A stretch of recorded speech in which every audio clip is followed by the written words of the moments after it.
Morning बच्चों। ठीक है, चलिए फिर पढ़ेंगे। हम लोग अभी तक डॉट प्रोडक्ट पढ़े हुए हैं। डॉट प्रोडक्ट के सारे एप्लीकेशंस भी हमने पढ़ लिए हैं जो फिजिक्स में हमको मिलने वाले थे। अब हम लोग पढ़ेंगे क्रॉस प्रोडक्ट। क्या पढ़ेंगे? Cross product. ठीक है, तो आइए चलिए बात करते हैं।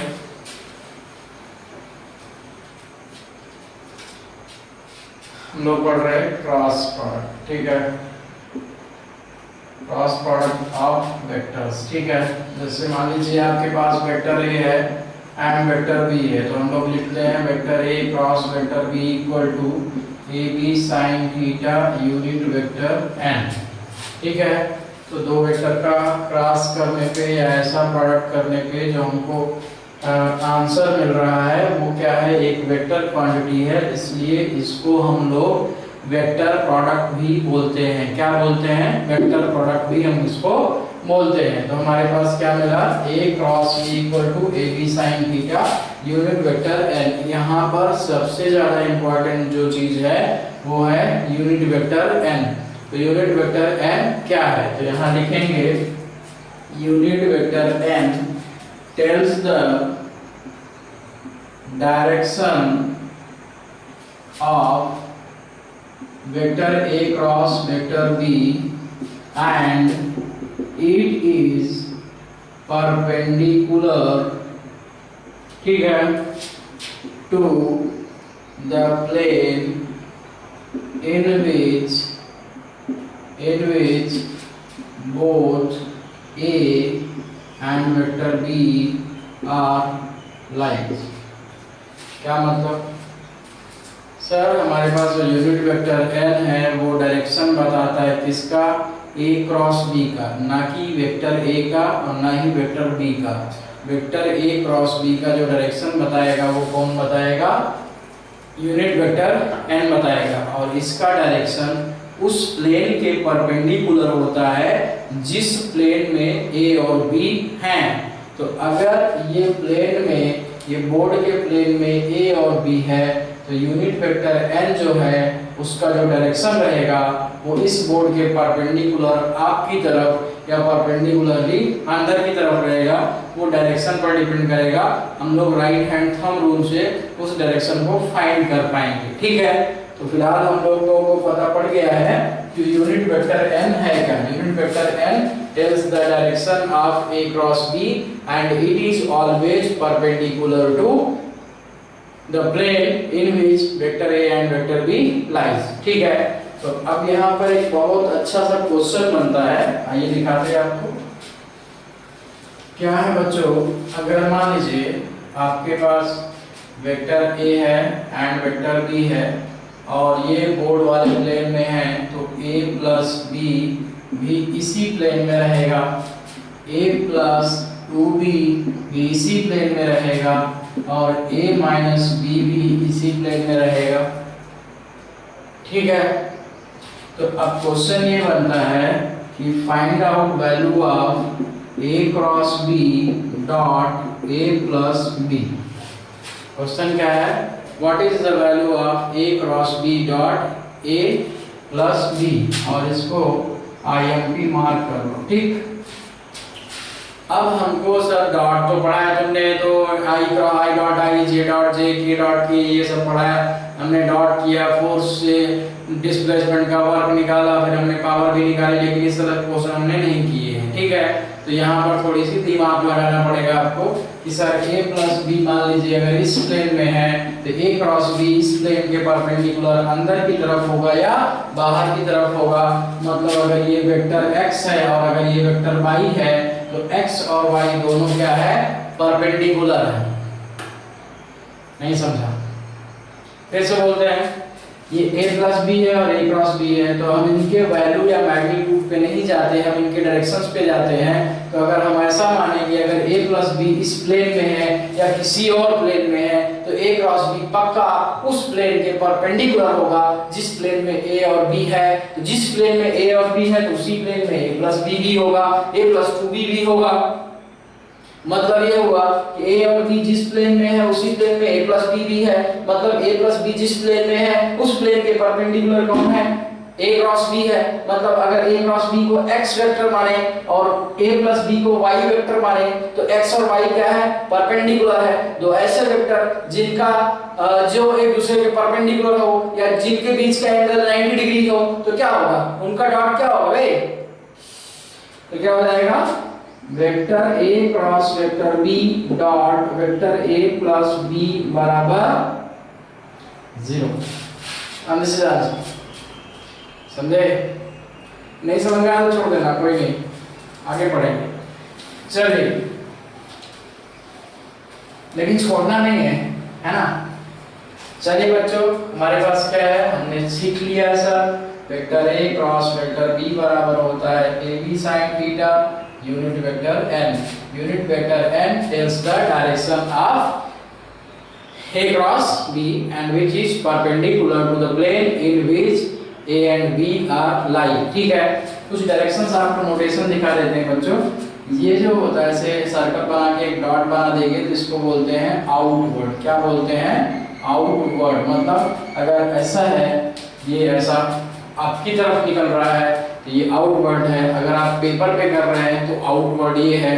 अब हम इसको एक और चीज दिखाते हैं, ऐसा क्रॉस है, इसको बोलते हैं इनवर्ड। क्या बोलते हैं बच्चों, इनवर्ड बोलते हैं। तो इनवर्ड कैसा है, पेपर के परपेंडिकुलर अंदर की तरफ आपकी कॉपी में या मेरे बोर्ड पे पीछे की तरफ, उसको क्या बोलेंगे हम लोग, इनवर्ड बोलेंगे। ठीक है, और भी डायरेक्शन दिखा देते हैं, NEWS न्यूज है ना।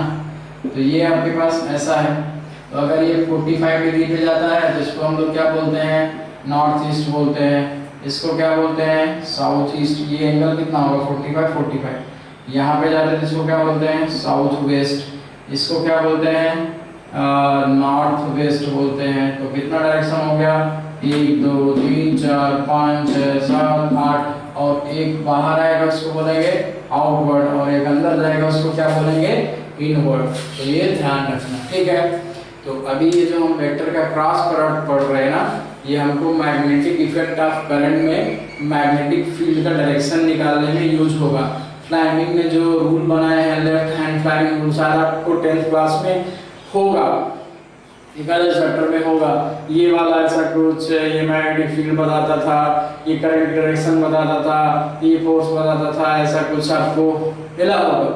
तो हमारे पास क्या था कि ये फ्लाइमिंग के लेफ्ट हैंड रूल, फ्लाइमिंग के राइट हैंड रूल, ये कहाँ पर ये सारी चीज़ें हैं। तो ये सारे रूल्स कहाँ से बने हैं, क्रॉस प्रोडक्ट से बने हैं। तो अगर तुम अभी क्रॉस प्रोडक्ट अच्छे से पढ़ लेगा, जब 12th में जाएगा या फिर नीट की या जेईई की तैयारी कर रहे होंगे हम लोग, तो हम लोग वहाँ पर मैग्नेटिक फील्ड डायरेक्शन आसानी से फाइंड कर पाएंगे। वहाँ पर सबसे बड़ी प्रॉब्लम होती है डायरेक्शंस की, कि अगर 3D में डायग्राम आपको दिया है और मैग्नेटिक फील्ड तो आप फार्मूले लगा के निकाल पाएंगे, अगर मैग्नीट्यूड आपको निकालना है तो मैग्नेटिक फील्ड का वैल्यू आप निकाल पाएंगे, लेकिन डायरेक्शंस को निकालने के लिए आपकी हेल्प करेगा तो केवल और केवल कौन करेगा, वेक्टर प्रोडक्ट करेगा। इसलिए हमको इसको अच्छे से पढ़ना पड़ेगा, ठीक है। तो फिलहाल हम लोगों ने देखा कि सर हमारे पास एक क्रॉस बी है, तो A B sine theta, unit vector N ये मिलता है। यूनिट वेक्टर एन क्या होता है, direction of A cross B होता है, जिसका मैग्नीट्यूड क्या होता है, ए बी साइन थीटा। ये ऐसा अगर इस नोटेशन में दिया हुआ है तो इस डायरेक्शन को हम लोग आउटवर्ड मानेंगे, और ऐसा डायरेक्शन हमको दिया है तो इसको क्या मानेंगे, इनवर्ड मानेंगे, ठीक है। परपेंडिकुलर टू द बोर्ड या perpendicular to the plane of paper और इनवर्ड, ठीक है। तो आई होप आपको थोड़ा थोड़ा डायरेक्शन का क्लियर हो गया है। तो चलिए हम लोग आगे बढ़ेंगे। आइए अब हम लोग देखेंगे राइट हैंड थंब रूल, ठीक है। Right hand thumb rule. तो राइट हैंड थंब रूल की हम लोग बात करें बच्चों, तो आपके पास सभी के पास राइट हैंड है, ओके। तो राइट हैंड है तो थंब रूल कैसे यूज करते हैं देख लेते हैं। जैसे मान लीजिए आपके पास ये वेक्टर ए है और ये क्या है, वेक्टर बी है, और आपको क्या करना है, क्या पता करना है, ए क्रॉस बी का डायरेक्शन पता करना है। तो ए क्रॉस बी का डायरेक्शन पता करना है तो आप राइट हैंड उठा लीजिए। राइट हैंड लिए, फिंगर्स 4 फिंगर है और एक थंब है, ठीक है। फिंगर्स को अलग कीजिए, थंब को अलग, ऐसा लाइक दिस, ठीक है। राइट हैंड, लेफ्ट नहीं, ठीक है। जो आसान लगे वही वाला हाथ उठा लिया, गधे कहीं, ठीक है। तो राइट हैंड का थंब अलग करना है, फिंगर्स को अलग करना है। ठीक है, हमको A क्रॉस B का डायरेक्शन निकालना है। क्या करना है? A क्रॉस B का डायरेक्शन निकालना है। तो अगर A क्रॉस B का जो डायरेक्शन निकालेगा तो क्या करना पड़ेगा? फिंगर्स को पहले वाले वेक्टर के पैरेलल रख दे। क्या करना है? फिंगर्स को पहले वाले वेक्टर के पैरेलल रख दे। तो पहले वाला वेक्टर कौन है? A। क्यों? क्योंकि हमको निकालना है A क्रॉस B, और अगर B क्रॉस A निकालना है तो यहाँ पे पहला वाला वेक्टर कौन है? A है। तो B क्रॉस A में पहला वाला वेक्टर कौन है? B है। तो हम लोग A क्रॉस B और B क्रॉस A दोनों का डायरेक्शन निकालेंगे। ठीक है, आइए। तो बच्चों क्या होगा? A क्रॉस B में पहला वेक्टर कौन है? A है। तो क्या बात बोला मैंने कि फिंगर्स को पहले वाले वेक्टर के पैरेलल रख दो। तो पहले वाले वेक्टर के पैरेलल कैसे रखेंगे? ऐसे भी रख सकते हैं, फिंगर्स A के पैरेलल है, बिल्कुल सही है। ऐसा भी रख सकते हैं, ऐसा भी रख सकते हैं, ऐसा भी रख सकते हैं। तो ये फिंगर्स पैरेलल है, बट फिंगर्स को पहले वाले वेक्टर के पैरेलल ऐसा रखना है ताकि वो दूसरे वाले वेक्टर की तरफ मुड़ जाए।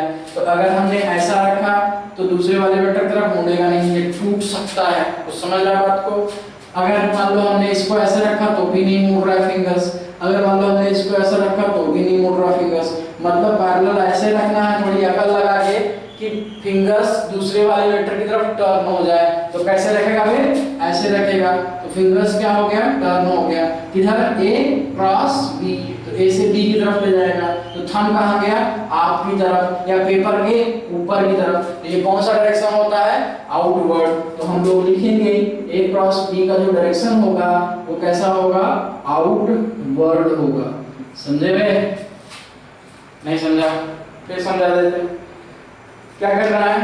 राइट हैंड लेना। राइट हैंड क्या? राइट हैंड जिससे खाता है ठीक है, जिससे धोता है उसको नहीं लेना है। तो हमारे पास क्या है? राइट हैंड है। तो राइट हैंड क्या है? फिंगर्स और थंब को अलग करना है। फिंगर्स को पहले वाले वेक्टर के पैरेलल ऐसे रखना है कि दूसरे वाले वेक्टर की तरफ फिंगर्स मुड़ जाए, टर्न हो जाए, कर्ल हो जाए। ठीक, तो हमने क्या करा? A की तरफ ऐसे रख दिया। तो A क्रॉस B करना है तो ये टर्न किया B की तरफ। तो थंब कहाँ गया? आपकी तरफ। तो उसको क्या बोलेंगे? आउटवर्ड। तो आउटवर्ड लिख दिया। अब मान लो B क्रॉस A का डायरेक्शन निकालना है तो क्या करेंगे सर? जो फिंगर्स है राइट हैंड की, किसके पैरेलल रखना है? पहले वाले वेक्टर की तरफ। इसमें पहला वेक्टर कौन सा है? वेक्टर B है। तो वेक्टर B की तरफ रख दे। अब इसको टर्न करना है किधर? A की तरफ। नहीं टर्न होगा तो कैसा रखेगा? ऐसा। नहीं टर्न होगा कैसा रखेगा? ऐसा। तो ये हो गया ऐसा, टर्न कर दिया। जब टर्न कर दिया तो थंब कहाँ गया? इनवर्ड। तो क्या लिखेगा? इसका जो डायरेक्शन रहेगा कैसा रहेगा? इनवर्ड रहेगा। समझे? नहीं समझे?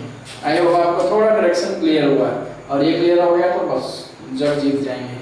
ठीक है, तो हमारे पास A cross B and B cross A का डायरेक्शन अपोजिट है। इसका मतलब ये हुआ जैसे A डॉट B बराबर B डॉट A होता था वैसा यहाँ नहीं होगा। A क्रॉस B बराबर माइनस B क्रॉस A होगा। क्यों? क्योंकि सर इसका डायरेक्शन अगर आउटवर्ड है तो इसका क्या होगा? इनवर्ड होगा। इसलिए हमको माइनस रखना पड़ेगा क्योंकि ये एक दूसरे के अपोजिट डायरेक्शन में है। समझे? चलिए थोड़े क्वेश्चन देंगे, आप करेंगे, कमेंट में आंसर देंगे। ठीक,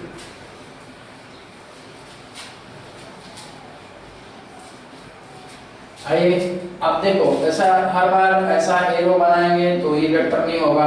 अगर हमने इसको ऐसा बना दिया, इसको लिख दिया वेक्टर ए, इसका मतलब ये हुआ कि अगर ये वेक्टर ए है, ये कैप इसका हेड है और ये टेल है, तो ये जो वेक्टर ए ऐसा लिखा है इसका मतलब ये हुआ ये अंदर जा रहा है। ठीक है, अगर आपने ऐसा लिखा हुआ है वेक्टर ए लिखा है, इसका मतलब ये हुआ ये वेक्टर बाहर आ रहा है। समझ रहे बात को? ठीक है, तो हर बार ऐसे एरो नहीं लिखेंगे क्योंकि ये टू डी में प्लेन में आप लिखते हैं तो आप ऐसा एरो बना देते हैं। अगर आप अंदर डाल रहे हैं इसको वेक्टर को तो ऐसा लिखेंगे, अगर बाहर निकाल रहे हैं तो कैसा लिखेंगे? ऐसा लिखेंगे। तो अगर कहीं पर ऐसा लिखा हुआ है तो आपको घबराने की जरूरत नहीं है, वो भी वेक्टर है लेकिन उसका direction perpendicular to the plane of paper या perpendicular to the plane of board, चाहे इनवर्ड हो सकता है चाहे आउटवर्ड हो सकता है। इनवर्ड आउटवर्ड का नोटेशन तुमको पता है। चलो यहाँ पर हम लोग आते हैं। तो सर मान लीजिए आपके पास ये ऐसा है और ये ऐसा है, ये वेक्टर B है और ये वेक्टर A है, तो कैसा है ये? फिर ये कुछ वेक्टर बी तो मान लो ये ब्लू वाला कौन है, बी है, और ब्लैक वाला कौन है, ए है। तो आपके पास ए वेक्टर किधर है, आपकी तरफ है, और बी वेक्टर किधर है, इधर पे है, ऐसा है। अब ये बोलेगा कि आप ए क्रॉस बी निकालो, तो आप राइट हैंड के फिंगर्स को किसके पैरेलल रखोगे, ए के पैरेलल रख दिया, किधर घुमाओगे, बी की तरफ, बिल्कुल सही। कहाँ गया था, ऊपर, तो इसका डायरेक्शन किधर होगा, अपवर्ड। तो ए क्रॉस बी अगर निकालेगा तो ए क्रॉस बी कहाँ जाएगा, अपवर्ड जाएगा। अपवर्ड मतलब नॉर्थ बोल सकता है, ठीक, ऐसा है ना, नॉर्थ बोल दे, समझे बात को, ठीक है। दूसरा क्वेश्चन देख लेते हैं। जैसे मान लीजिए आपके पास ये कैसा है, और ये मान लीजिए वेक्टर बी है, वेक्टर ए है। अभी क्या है, अब ये ऐसा है, तुमको केस मिला है, ये ऐसा मिला है, मतलब क्या है सर कि ए अंदर की तरफ है और बी जैसा था वैसे है। तो अब फिर तुमको फिर से निकालना है, तो तुम क्या करेगा, तुम राइट हैंड के फिंगर्स को क्या करेगा, इसके पैरेलल रखेगा। तो सर ये मुड़ नहीं रहा है बी की तरफ, हम लोग ऐसे रख देंगे। जब ऐसे रखेंगे तो फिंगर्स कहाँ हो गया, टर्न हो गया, तो थंब कहाँ गया, डाउनवर्ड गया, मतलब साउथ की तरफ गया। तो ए क्रॉस बी का जो डायरेक्शन होगा कहाँ जाएगा, साउथ में जाएगा, या डाउनवर्ड भी बोल सकता है, ठीक है।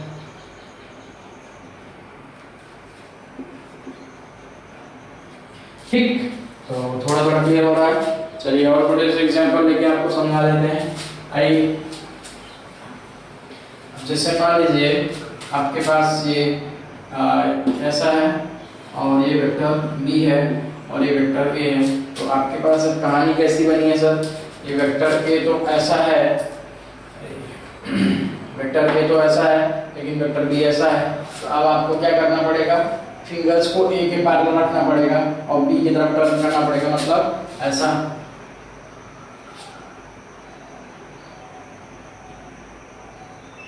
समझे बात को, क्या है आपके पास, एक ऐसा है आउटवर्ड है और बी इस प्लेन में है, और ये आपका अगर ईस्ट है तो ये क्या है, नॉर्थ है, तो बी नॉर्थ ईस्ट में है। तो ऐसे आपको टर्न करना पड़ेगा, तो थंब कहाँ जाएगा, आपको नॉर्थ वेस्ट में जाएगा। तो आंसर क्या होगा आपका, नॉर्थ वेस्ट होगा। आई होप थोड़ा भी क्लियर है, ठीक है। आप क्या करना, क्वेश्चन करना है वैसा। क्वेश्चन नंबर 1 है आपके पास, ये मान लीजिए आपके पास ऐसा है, और ये वेक्टर बी है, और ये वेक्टर ए, ठीक है। क्वेश्चन नंबर 2 है आपके पास, ये मान लीजिए आपके पास ऐसा है, और ये कौन है, वेक्टर बी है, और ये वेक्टर ए है। क्वेश्चन नंबर 3 है आपके पास ऐसा, ये मान लीजिए आपके पास ऐसा है, और ये कौन है, वेक्टर बी है, और ये वेक्टर ए है, ठीक है। अब हम लोग आगे बढ़ते हैं,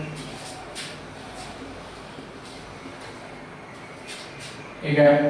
क्वेश्चन नंबर 4 है आपके पास, मान लीजिए आपके पास ये ऐसा है, और ये वेक्टर बी है, वेक्टर ए है। क्वेश्चन नंबर 5 है आपके पास, ये ऐसा है, और ये वेक्टर ए है, और ये वेक्टर बी है। ए क्रॉस बी का डायरेक्शन यहाँ निकालना है, ठीक है। अब क्वेश्चन नंबर 6 की हम बात करें तो आपके पास कैसा है, ये ऐसा मान लीजिए, ये मान लीजिए वेक्टर ए है, और ये वेक्टर बी है। क्वेश्चन नंबर 7 ले लीजिए, ठीक है, ये ऐसा है, और ये ऐसा है, वेक्टर बी है, वेक्टर ए है, ठीक। क्वेश्चन नंबर 8 देख लेते हैं।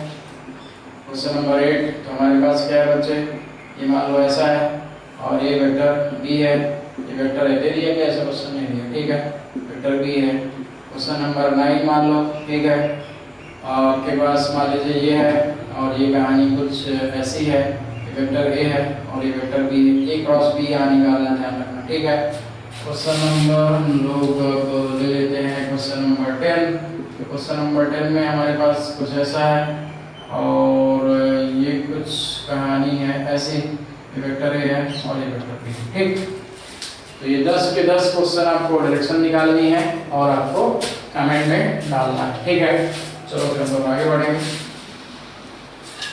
और अगर ये सीख लिया तो तुमको प्रॉब्लम्स बाद में नहीं होगा।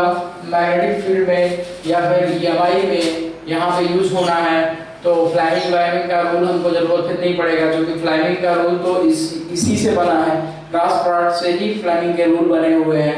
तो अगर तुम फ्लेमिंग के पहले पैदा हुआ होता, तुमको क्रॉस प्रोडक्ट पढ़ा हुआ होता है, पता होता, तो तुम वो रूल बना सकता था और तुमको नोबेल प्राइज मिल जाता।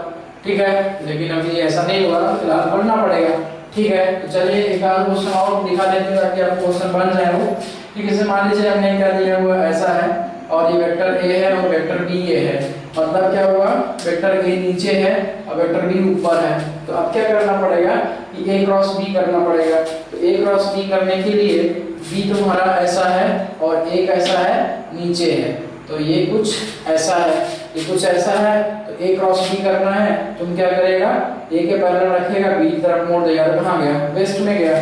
तो आंसर आएगा तुम्हारा इधर पे, ये आएगा ए क्रॉस बी और कहाँ जाएगा, वेस्ट में जाएगा। तो उसे घबराने की जरूरत नहीं है, क्वेश्चन बन जाए तो ठीक है, नहीं बने तो फिर पढ़ा देंगे। ठीक है, तो अब हमको पढ़ना है टॉर्क पढ़ना है, एंगुलर वेलोसिटी वगैरह पढ़ना है, तो उसके बाद हम लोग इस लेक्चर के बाद पढ़ेंगे। फिलहाल आपको डायरेक्शन पे फोकस करना है, जितना अच्छे से आप डायरेक्शन निकाल पाएँ तो उतना बेहतर है।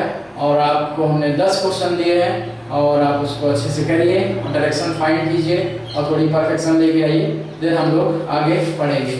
ठीक है, तो अभी हमारी कहानी कहाँ तक पहुँच गई है, ए क्रॉस बी के डायरेक्शन तक पहुँच गई है। देन उसके बाद हम लोग इसके एप्लीकेशंस पढ़ेंगे, फिर आगे बढ़ेंगे। ठीक है, थैंक यू।